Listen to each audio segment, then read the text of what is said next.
El panel de control con pantalla táctil nos permite de una forma muy sencilla configurar el programa de afilado de la cuchilla.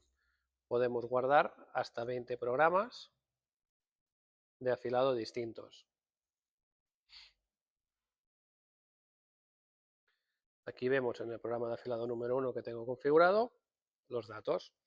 Primeramente tenemos el ángulo de afilado de la cuchilla por el lado que nos queda a nosotros, nuestra cara, y el ángulo de afilado de la cuchilla por el ángulo interno. Estos dos ángulos pueden ser diferentes, por lo tanto podemos afilar cuchillas con diferente ángulo. Luego tenemos los valores del recorrido total de afilado, carga, carga parcial y número de veces que debemos hacer las pasadas de afilado antes de aplicar la carga. Igualmente tenemos aquí la velocidad de trabajo para desbaste, acabado y pasadas de pulido.